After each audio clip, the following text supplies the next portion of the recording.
What's going on, y'all? Welcome back to another episode of The Bullpen. Today, I got a dope-ass young entrepreneur, a badass motherfucker who I'm just going to tell you guys right now has accomplished some serious shit. This dude's only 27 years old. And let me just kind of give you an idea of who we're about to have on here. I'm going to try not to say your name as I read off what you've accomplished here, all right? This dude's a coach, investor, speaker, and the founder of The Starting Line, a fitness concierge service that has helped over, hear this number now, has helped over 50,000 clients transform their bodies. That's not like 500. That's not 5,000. That's 50,000 people. That's a big ass fucking number. And he's spoken and performed in front of crowds of 30,000 people. And by the way, that's speaking and also musically performed in crowds of over 30,000 people. A former Division I football player, right? Ordained pastor, which I'm actually stoked to dive into. We're going to talk about that on here, okay? Holds many certificates in fitness and business and holds an MBA, which is useless. True. It just looks good on the wall. It looks good, sure, yeah. With this unique and balanced perspective, my man Cole Taylor is extremely gifted in helping more business owners create more in their life. Just want to drop that in there at the end. Cole Taylor, thanks for coming on, man. It's a pleasure. I'm excited to have you on. It's good to be here. So you're hailing from Oklahoma, coming Oklahoma out here City. from, Yep. you know, that we call that place Narnia at this point. It's behind the witch in the wardrobe. That's how you get there. Not much out there. Nothing there but tornadoes. Nothing but tornadoes and you, because you're fucking killing it, dude. So listen, man, that's some serious stuff. 50,000, clients. That's a massive number. Yeah. Massive. Helping thousands of clients is awesome. Yeah. 50,000 clients to achieve at such a young age is huge, right? Yeah. And then you've obviously had incredible success, speaking in front of people, at events in church, performing musically, and then, being the Division I player. I just wrap that all in, but it's like, where the hell did that come from? You know what I'm saying? Like, what's your story? Yeah. So I would like to call myself a stereotypical overachiever. Like right. Any opportunity, it's like, I can do that. Yeah. That's a great thing to try. I think box checker. Yeah, box checker, stereotypical box checker. I think any entrepreneur has that in them a little bit. It's like we try all the things. You'd think so. Yeah. Yeah, you'd think so. And I would say that need for me was pretty present from a young age. Like I was the guy that was never out partying, doing stuff. I went straight from, early morning football workouts to school to practice afterwards to I would go sing at church, then spend the whole night studying. Like who does that as like a little teenage kid? Right. And so I think it all started, being a family of pastors. That's fascinating. Yeah. So your whole family is pastors. So talk about what the hell do you mean with that? Yeah. So my mom was a pastor. She had run a church, and then when I was growing up, she ended up moving into more of a teaching role at the college, and she got to travel and speak. And, what college? It's called Victory Bible College. Got it. Yeah. Okay. So it was a Bible college at the church I went to. Gotcha. And then my sister and her husband, they started a church in Kansas City. So I was there all the time. And so seeing that, growing up around that just felt like that was the way you make an impact on the world. Right. And so that was my first step into, really trying to do something, big. Yeah. Was how do I just get in front of people? How do I make an impact? And so that's where the music kind of came in. Yeah. And then all of the other pieces just came along, whether it was, getting a master's or playing football, which is other passions I found. And I don't do anything half-assed. So it's like, well, if I'm going to do it, I might as well be the best at it. Sure. And you played football at Tulsa. I did, yeah. Right? So you're there, wide receiver, we kind of talked about. Yep. Okay, that's not a small My body hates me. accomplishment. But yeah. No, I feel you. I can start clicking all my bones right now. So, okay, so you go and you become a D1 athlete and you've been, doing a lot of, so, I mean, there's no question you lived a life as a kid that wasn't focused on partying or having fun. It was focused on discipline. Totally. Right. And I love that. Yeah. Right. I think, and I was going to tell you this because I grew up in an LDS background, but my entire life was focused on religion, football, family, and that's it. I didn't fucking party. I was fat, so I didn't have a lot of friends. I was bullied. It's like shit. Right. Yeah. But I just developed a life of focusing on reading scriptures, focusing on God, speaking in front of thousands of people, literally preparing lessons to train, but then also, going and playing football, right? Practicing football, putting in those extra hours, which I'm hearing your story and I'm like, it's a different life. I know life, for a fact that's exactly what you're doing. Yeah. But it builds something in you. Yeah. It's to this day, I whether it's clients we work with or friends, like, bro, how do you live like that? You're so consistent, so disciplined. Like even when you're traveling all the time, it seems like you're, whether you have meals with you or you're eating at restaurants and you're picking the good options or you're up early working out before, like people just don't understand it, but that's something that's cultivated at a young age. Yeah. I told this to somebody the other day. I remember as a 10-year-old doing sprints by myself on the street, like screaming at myself, like I have to be the best. Like what 10-year-old like does that? Right. But I think just a lot of that I attest to just incredible family that was around me that would, preach those lessons of like discipline will equal freedom at some point. Like what you do now will lead to what you have in the future. I like that. Dude. Well, talk to me this. Say, where does that come from? A 10-year-old. Yeah. I know where, because I could tell you, like for me, like I was a quarterback, so I was throwing footballs into buckets and tires when I didn't have anyone want to come throw, like throw the ball with me, right? Yeah. But I know where that came from. For me, it was my dad. Yeah. Right? Like my dad was very hard on me in the best kind of way, And so I'm curious, where did it come from for you? I think there's a couple things. One, I think it's just a natural like bend towards wanting more. Okay. Like just a competitive just something edge. You've always wanted. Yeah, just always been like, and I think it's made me who I am, but that's also the dangers of it because I tend to find my worth in the accomplishment, which is something I've had to work through. I think most high achievers do, but I think that's where I saw like, oh, people celebrate you. People want to be around you if you accomplish something. And so I think at a young age, that was probably driven by insecurity in some senses. Like, how do I accomplish something so I feel loved, feel seen? Why insecurity? Why was it like that? I don't know. I think it's a good question. I think, again, some of it might be natural bent. I will say too, and this probably will be something we want to talk about when it comes to why fitness is such a big part of my life. But I've gone through a ton of loss. I've lost both my parents. Oh shit! I didn't know that. Yeah, I've had a big part of fitness wise as well is my dad passed away of a heart attack. His dad passed away of a heart attack. How old was he? He was 50. That's young. Yeah. And his dad passed away. So his dad passed away before, like right when he was born. Wow. And then from the same thing. Yes, a heart attack. But on my mom's side too, both my grandpa and my uncle had heart attacks. And so big part of why I'm so passionate about health and fitness is like, I don't want that to pass on to my kids. You want to be there for your kids. I want to be there for my kids. I don't want others to go through that too. Yeah. Like how traumatic that was for me at a young age, like losing your best friend of your dad from someone who seemed healthy too. Yeah. So he kept relatively healthy. Yeah. So he had actually just come in from a run. Like it was wild. Wow. And he had gained, like look, dad bod. It wasn't like he was like incredible shape, but it was someone that, stayed consistent and still worked out. Yeah. But, I think there's probably areas that he could have changed as well. Sure. And it's something that I take extremely serious. Yeah. Just because I don't want to go through that. I don't want my kids to have to feel that. I don't want the people that we help to go through the pain that we did. That's wow. How old were you when that happened? So when my dad passed, I was 16, 17 almost. Oh my gosh. Yeah. Right in the prime of high school. Mm-hmm. Jeez almighty. Yeah. Okay. So how did that, actually, let me ask you this. we just went a totally different direction. No. This is important because like that's when you say the word your best friend, like, dude, I'm just, my dad is my best friend. Totally. I just couldn't imagine, Mm-hmm. So how did you feel when you found out, or what was going through your mind, man? I was the only one there when it happened. So I had just got home from football practice, which was a big part of our connection too, which is why wanted to push into college, why I still have such a passion for the game. Yeah. Is because that's where we connected. I remember being a 5-year-old boy playing catch with him and playing games of, you get 5 points if you catch it with one hand. That was all of our conversation. Right. But I had just got home from practice. I was sitting in my room doing homework. And he walks in from the run, standing in the doorway in the middle of talking, just falls over. And he was just gone. Like just that? Gone in the middle of a sentence. I'm the only one home alone. And so it was a, very traumatic experience that you have to grow up real quick. And so that was I think when you talk about the achievement part, that totally fueled that fire.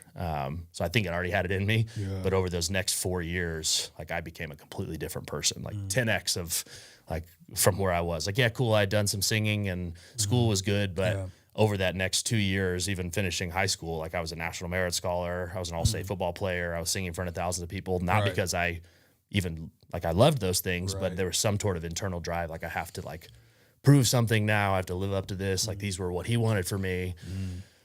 So definitely tough. And I have 3 older sisters too, and a mom. And so I was and it's when I told you my mom had passed away. So it was kind of stepmom and 3 stepsisters. I don't see it that way because they're incredible in blood, or more important than blood to me. Yeah. But immediately have to grow up quickly because now it's like I'm the man of the house. Like I gotta. So it was weird. I don't think I ever really, until more recently, processed through it or kind of found health in it. It was more of a like I just got to step up and both prove myself, but then take care of the family. And this was a lot. Cole, can I ask you, man? Yeah. The moment you saw your dad keel over, dude, can I just ask you, like, what was that like? It was. I don't think I believed it. It was unreal. Because I think it was so so unexpected because there was no like signs of it. There was nothing leading up to it. I think it was what they call the widowmaker too. So there was no idea they would have found it. But it was surreal. It's my mom actually ended up pulling in like 30 seconds later to the garage, and I heard it open. The only time I've ever yelled at my mom, and I was like, "Get in!" like screaming. But for me, it was it was something that honestly, I felt like it was in a cloud for a couple months. Like, this isn't real. Like, is this my life? I don't think this is it. So I think it was more disbelief than anything. A lot of people take a traumatic experience like that and they use it in a way of anger, almost like to get back at the world, right? And almost like, because obviously there's a lot of people who come, on this podcast, a lot of people I've connected with, and a lot of people you've connected with, a lot of pain that happens in people's lives.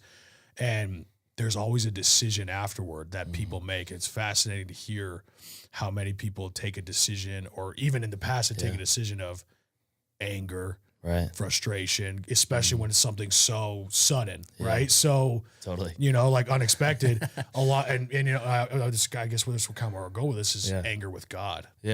Especially it's people who come from faith, right? Of taking it out on God, right? Making God the like that kind of thing, right? Blaming him. Did that ever go through your mind? Was that ever a thought process? I think it does for anyone if they're real. I think there's, and this is a problem that I have with any sort of religion, is most times people can't actually be real with their thoughts. Like they feel like they're going to get in trouble, or they're going to disgrace themselves if they question God. But I think the faith I have is very relationship based. It's not I care way less about structure and more about like the heart and what I believe and who God is to me. But I think there definitely was that. There was a period of I don't know if it was even anger. It was more of just like is this all real then? Like this is the best person I know. The one that taught me my faith, my mom as well. But I had a different sort of relationship as a man. Like this is the man I want to follow after. And then the best person I knew, if that person did everything right and he loses his life early, what is this all for? And so there's a period of that. But I think really it doesn't become faith until you have to believe when it doesn't make sense. And so for me, there was that decision point of either I abandon this whole thing or I got to lean in harder, knowing that all this is true or it's not, but I have to decide from here. And for me, I think deciding that this is something I still want to pursue, and looking back and seeing what else got, I think the story of what brought me to that point is a lot of what got me through it, if that makes sense, because having lost my mom at birth, but getting to that point and now having 3 amazing sisters and a stepmom, if God hadn't worked all that together from my belief, I would have been an orphan, had no one. And so I think some of that, being able to look back and say, well, he's been with me this whole time. I've been able to get through this. Hearing my dad kind of talk about that too, up to the point, how God had gotten him through that and his faith had gotten him through losing his wife. I think looking back and seeing that helped me have the strength to do it. And then also make the decision hey, it's what's gotten me here. I would much rather have this faith as a foundation than say abandon it all. And for me, that would unravel everything. It's what is my life at this point if that foundation is gone, if that makes sense. No, I love what you just said, because you talked about it's more of the heart than the structure. And I think that's where a lot of people fall wrong, especially in religion. Is they become so focused and so heavily reliant on the structure of the religion as opposed to as opposed to the principles of God, right? And the principles of God are this. There's God, there's light, but that means there's also evil and there's darkness, right? And not necessarily to say, it was the devil or anything, but it's just there's darkness, right? This is a fallen world. This is a mean and nasty place. And that means that there's going to be a lot of darkness in our life. But with the darkness also comes the light, and the understanding, the balance between that is the understanding of what God is and why we're on this life. How we grow is through pain. Right. Pain is a necessary piece of our life, right? And you know, I love, because when you put it like that, that was actually because obviously I grew up LDS, right? LDS has become very rule structured, right? And I couldn't be more grateful for what I've learned about God and Jesus Christ and, you know, and Christianity. But what I'm so grateful for as well is that when I gave 2 years of my life to serve God and serve the people of Texas, For sure. what the South taught me, you know, because you're from the South, right? What I learned is less of rules and more of Christ, right? More of God. Yeah. And that was what more and more, the more I sat in people's living rooms and we had conversations about God, you know, I'm 18, you know, I'm 18, whether I'm speaking Spanish or English, either one. And I'm having conversations with people about God, and I'm seeing these incredible people like yourself, you know, what they've gone through. And the more and more I look at it, the more I'm like, it's not about the rules. It's about who you are as a fucking human being. Yeah. And I'll throw out the fuck word, and people don't like that a lot, but it's like that's what it's about. Yeah. That's what it's about, is who you become. Yeah. That's what God wants. So when you talk about their faith and, you know, less about the religion, more about the heart, I love that, because that's exactly what it is, man. Well, it's the principles of life. That's right? what it had to become too, because at that point, all rules go out the window. Yeah. Like if, you know, because all the rules I'd been living by, you do the right things, you have a good life. Well, it's like he did all the perfect things. So and his life was, you know, exactly. So at that point, it's like, it's got to be relationship. Otherwise, none of this matters. And I think for me too, like really beginning to like actually choose a relationship at that point instead of the rules that I've been taught, it changed a lot for me. Like there was totally different, like and a vibe is not the right word, but like there's like a piece that was with me, energy, something I carried, an energy, spirit, like, you know, spirit. So like you know, I think moving forward from that, there was some sort of like when I made that decision at the teetering point, there was a new sort of piece of like, you know what, I can't control anything in this world, so I have to just trust that there's a bigger plan than this, and I have to believe, like you said, that pain is going to drive something better. No, I do. I love this, man. Everyone listening to this needs to fucking listen to this shit. This is gold. Like this is where happiness derives from in life. Actually, what you said earlier is discipline equal freedom, right? Dude, that is it. That is the message of God. Yeah. God wants you to be disciplined. That if you look at God and it's agency. God gave us freedom. God gave us agency. God gave us freedom, and He expects us to then learn discipline. That's where disciple comes from, right? I was literally thinking about this in my workout this morning about like, dude, like working out to me, because dude, you know, I went through the football thing and I was working out football. But then I lost it, dude. I became so absorbed in my businesses that I lost my health, and I gained weight from it. It's a classic story. Yeah. But then I really had a reinvigoration of like my thought process, not just working out just because I need to working out because it's spiritual, 100%. Working out because the discipline is what creates the freedom. You know, and I know you're in the fitness industry, so we're going to get to that here in a sec, because I'm sure this is the message you have for all your people. But it's like people want to wake up like, oh, I have the freedom so I can sleep in, you know, or I have the freedom to eat whatever I want. Yeah, you do. You have the freedom to do whatever you want. You have the freedom here in the agency that you're not an object being acted upon. You're the actual, you know, agent doing the action, right? That's our life, right? And as you move forward in life, you realize that the discipline is what creates the freedom. 100%. It's the discipline. And that's why I love, you know, like we talk, I think the world's really going away, especially in America, of like not wanting to talk about faith, family, football. But to me, that is the discipline. That's what creates so many incredible people. Like faith, having principles of life that guide my life, my family. What's more important than my family? Football. Dude, I mean, we could talk about the principles of football, you know, for days. So much it teaches you. Sweat, blood, you know, fighting. Like, you know, we don't go to war like we did back in, you know, the days of Sparta, right? No. So instead, we have a different form of teaching us to be men and teaching us to fight and push through pain and harness aggression, all those things, right? So, you know, the whole faith, family, football thing, people say it's old school. I'm like, good. Keep it, man. Those are principles, you know? There's a lot of our society that needs that right now. Oh my gosh. And that's obviously what you're doing. So to walk me through now, because I kind of want to come back to this. So you've gone through some shit. You're going to get an MBA, right? Which is an incredible accomplishment, but you know, it's college, right? Yeah, totally. You learn way more in your first 6 months of business than you would in a whole master's degree. Totally agree. So then you come to this point and you're running a business. You're an investor, but you're running a business where you've helped over 50,000 clients. You're 27 years old.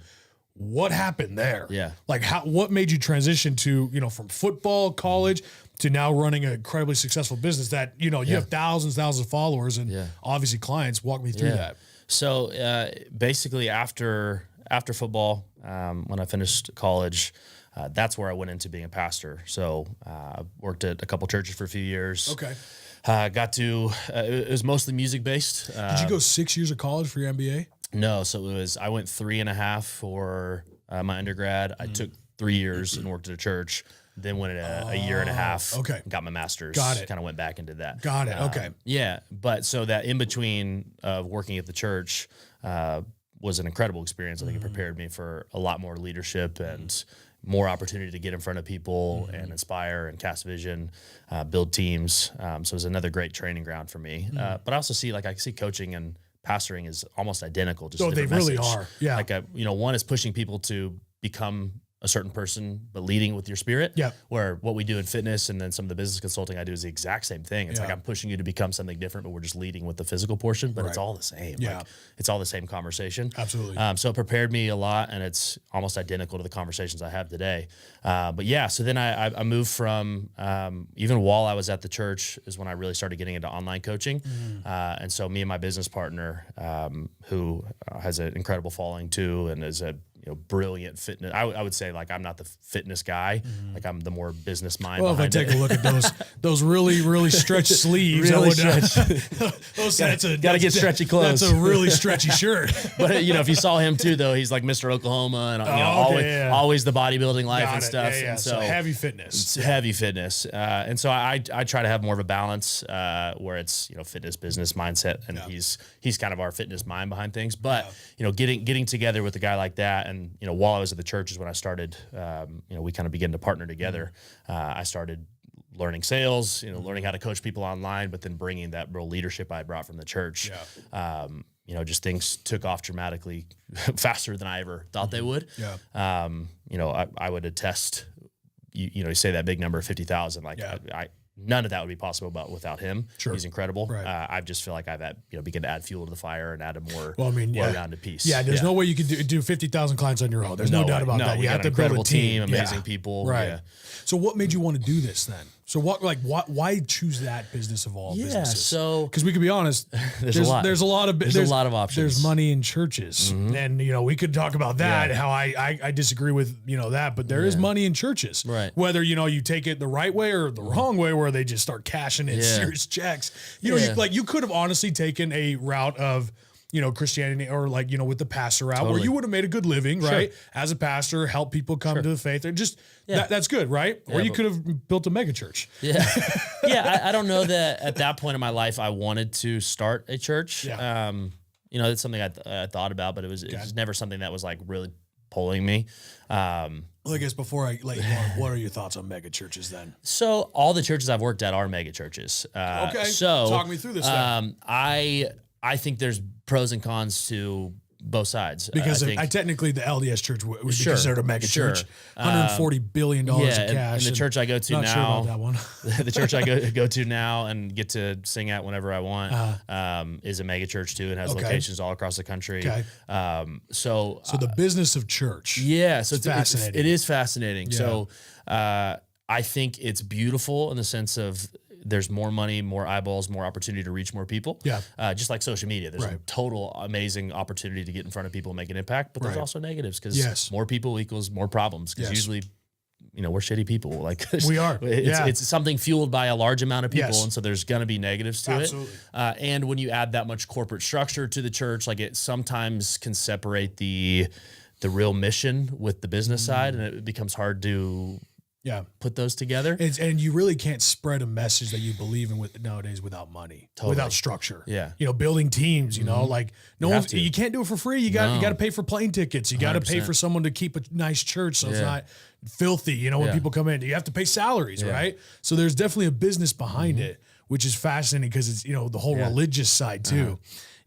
So that's fascinating. Yeah. Right, so I believe in it because I know the impact that Okay. I've seen from the inside, but I've also seen the bad of it too because it's people. Right. And it's never the organization. Right. It's always the the people that are Always making the decisions. It's not the message of God. It's the human beings. And who are that's running that's it. that's the fact is it's and I always make this joke like just because someone finds Jesus doesn't make them not a crazy person. Like they could be psycho before they found Jesus, and just because they love Jesus now doesn't mean that they're not an awful person. Matter of fact, most likely they were crazy because that's why they found Jesus, because they needed it. Yeah, that's kind of the idea of Jesus, is that you need him because you're fucking crazy, because you need to fix something. You know, like that's the idea of Jesus. So actually, we're talking about Keaton. Like he was on here, we were talking about God on this podcast, and it was fascinating how he talked about how if Christ came down, he thinks Christ would mostly be hanging out with the sinners. Totally. Not the self-proclaimed righteous, the sinners. And I'm like, yeah, because that's kind of the point. That's what he did in the Bible, yeah. That's the point. He was always hanging out with the sinners, the tax collectors, the people that everyone looked down upon. Yeah. He's like, you guys, like the Pharisees of the day, which are the people that were the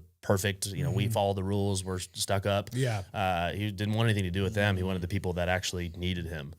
Or understood they needed him. The Pharisees probably arguably needed him even more. But you could say so, but they were not going to accept it. They weren't going to accept it. No question. That gives me hope though too, because I'm an awful person. Like, self-proclaimed. Like, the heart of me wants to be very good, but I'm a human and I have selfish nature, and that gives me hope to know that if he wants to hang out with the worst of the worst, like good, I'll be the first one because I need it. All of a sudden, Christ comes, he's hanging out with you. You're like, damn, I suck. Man, I'm worse than I thought. I was the first one chosen. Okay, anyways, let's come back to your story. So, business. You choose the business. Why this business as opposed to anything else? So some of it was just opportunity, like getting connected with my business partner. He had already done it for a few years before me, and just showed me what was possible. And then also just the passion that I have for health, obviously with football and loving that discipline. And I had already, I'd been certified for years and done group fitness and online training while I was at the church. But really, the stuff I'd gone through, especially with the heart attacks in my family, like there's so much passion for me of like, I honestly, it breaks my heart while even walking down the street sometimes. Like I see people that are extremely overweight and I'm like, not in a judgmental, like, how could you do that? But I'm like, how do you not see what you're doing? Like you're going to put your family through this. Like that's the message that needs to be put out for that. Yeah. Obesity will kill you faster than anything. It really will. Yeah, and even just the, our whole pandemic over the last couple of years, I'm like, why? So we get this much, not to get too far into it, but like, we get this much wrapped up in all this stuff, but like, hold on, let's talk about the thing that is fueling all this, one, but two, the stuff that really probably could fix your issues. Exactly. And, it just breaks my heart walking down the street and seeing how many people around me are not doing anything about it. And I know their life is going to be short or is going to be dramatically affected because of it. And so even if it's shortened, even if, like, say it's not shortened, but the quality of the day, every minute of your life is more difficult. Dude, like, and I feel like, dude, I was a Division I quarterback. I was in great shape, man. I was working out for 3 hours a day. You remember those days.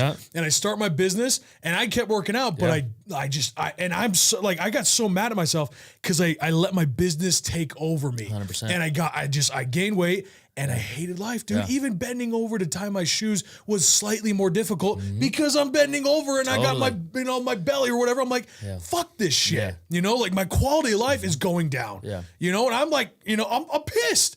So the actual quality of life, 100%. Whether it's shortened or not, is going to be a lot less enjoyable. 100%. Well, and that's why that's why we preach the message we preach. It's not just about like, hey, I need you to lose weight, you need to look better, you need to have a six pack. That's great, cool.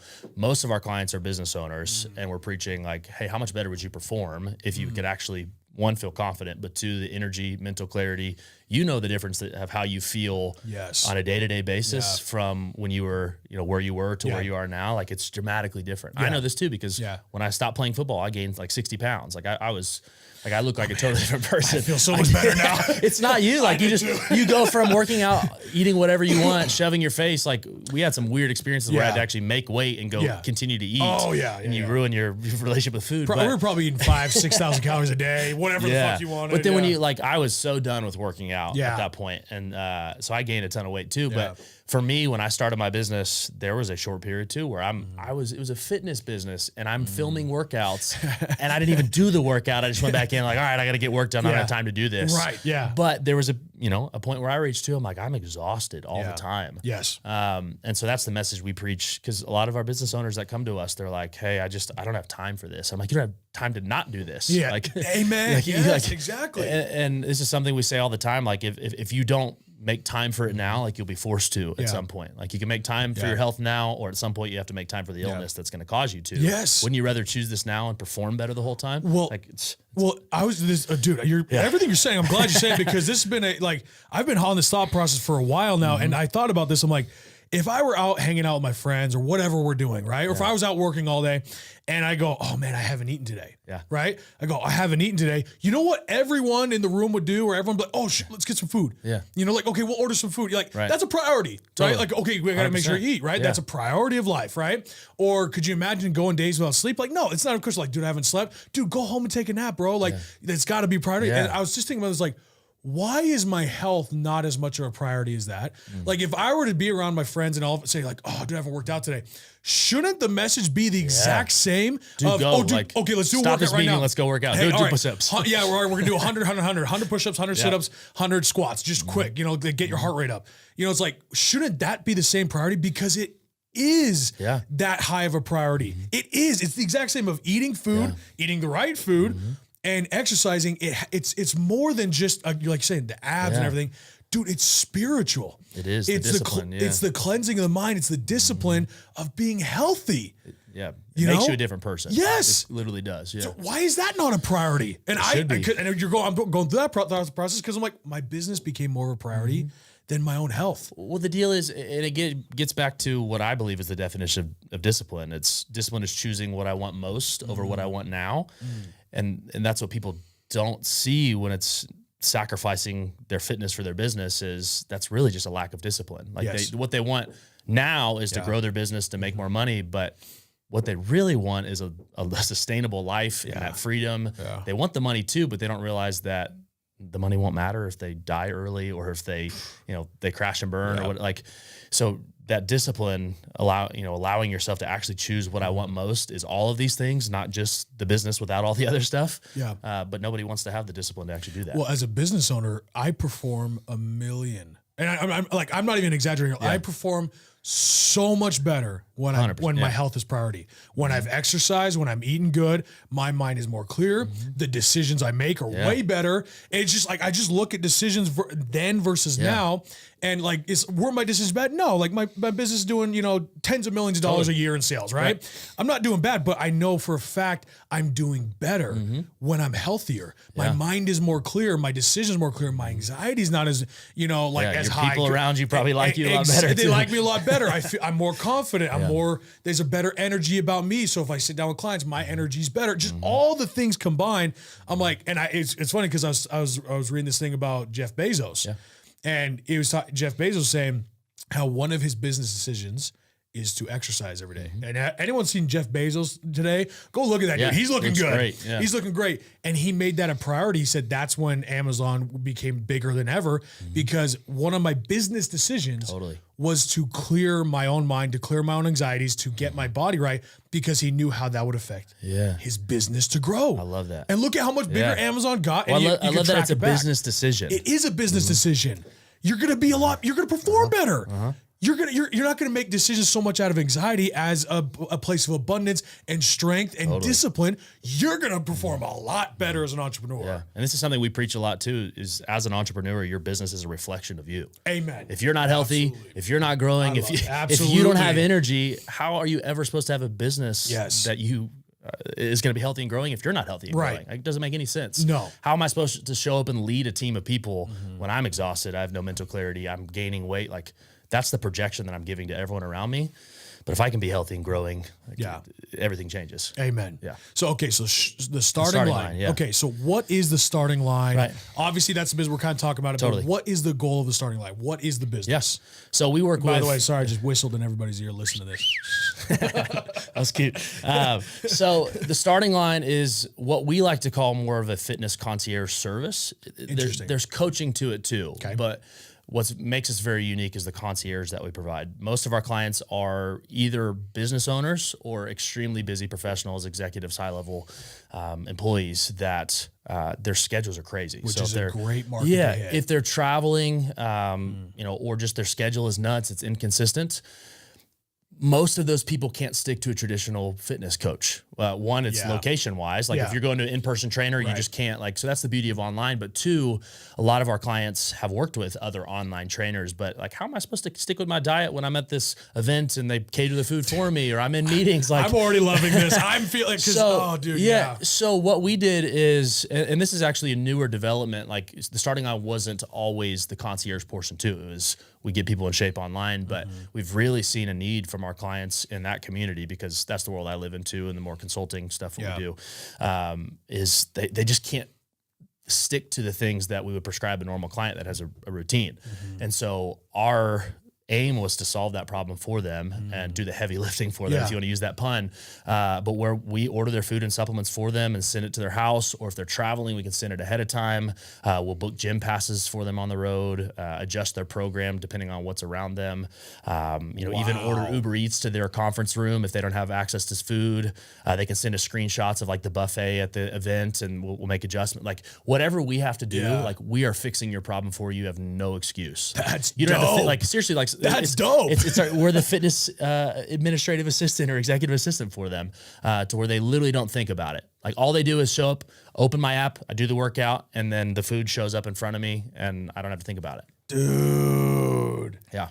Literally, that is a genius business model, because you're hitting a massive group of entrepreneurs who need that. Totally. Dude, you know why I think it's such a great idea? Because I fucking feel that. Do you know how it's tough. Dude, I think I flew every other week last year, and this year I'm no different. I'm somewhere new eating, and the truth is, dude, I can't always eat what I just have to eat. Yeah. And so I'm like, what do I eat? Where am I eating? And like I had a trainer help me with it. I'm like, I can't follow this. There's no chance, dude. No. I would fail if I had to follow this. I'm loving this. Damn, no, dude. We get it. And some of this too is just personal experience. Like I'm on the road. Like I have 2 trips this week, 2 next week. Like I'm on the road twice a week right now, whether it's speaking engagements or some of the consulting stuff I get to do. It's hard for me to find food. And obviously I've learned tips and tricks because this is my world, but I think through the people that aren't armed with that knowledge, like what would if this is all that's in front of me, what would I be able to do? Like some of the times, like I don't even have an option. Yeah. And so it was really thinking through, how can we solve that problem? Well, let's just do it for them. Yeah. Like, some of these guys have come to us. They're like, I will pay whatever it takes for you to solve this for me. And so it's not even a money issue ever. It's a time and a knowledge thing. And so it's like, we'll just do it all for you. It's almost like you're done for you fitness. As long as you show up and do the work and work out in the mornings, we will send it all for you, and you don't have to think about a thing. Nah, dude, what a fucking genius business model, man.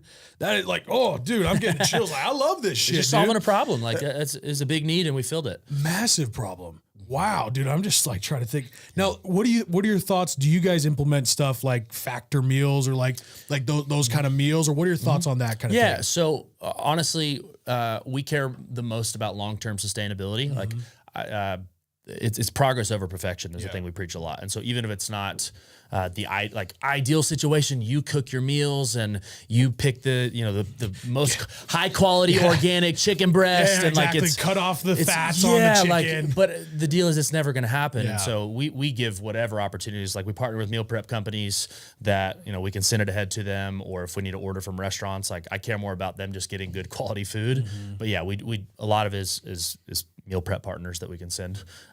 Makes it easier for them because they just throw it in the microwave. But again, if they don't have microwaves, then we got to order Uber Eats or find the restaurant. I literally because I had factor meals and I took them with me, and then the hotel, I literally went down to the I'm like, hey, do you guys have microwaves? No. I'm like, what the hell? Nobody wants to eat some cold chicken breast either. I know, I'm like, I'm not eating this. I'm like, all right. So then I got these meals. I'm like, well, these are done. So now I have to go eat out. I'm like, what was the point of that shit? And we get it. Yeah. Dude, but what you're solving more than anything is mental fatigue, or the decision fatigue that entrepreneurs 100%. Have.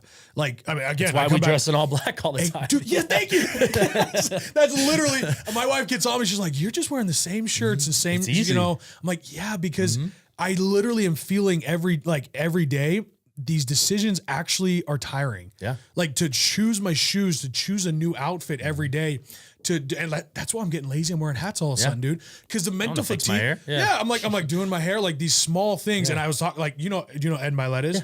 he was talking about how he doesn't own any power tools. He doesn't own anything for his yard. He's like, because that alone, takes up so much energy 100%. That I cannot afford. Look at Mark Zuckerberg. That fucker wears the same shit all the time, right? Even just making the decisions of what to wear actually adds up, right? And so what you're solving is a massive problem. Health being a top priority, but also not having to worry about that decision. Right. Where am I going to eat? What am I going to do?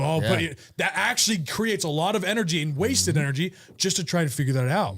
So with your business model, you're solving a massive need of the decision fatigue 100%. That entrepreneurs go through. Yeah. But on top of that, not only is it giving them that brain power back, it's actually making them money. And this is something we talk about a lot. When you look at your cost per hour, like, say I ask an entrepreneur, like, what would you charge for an hour? Like $1,000. Cool. Awesome.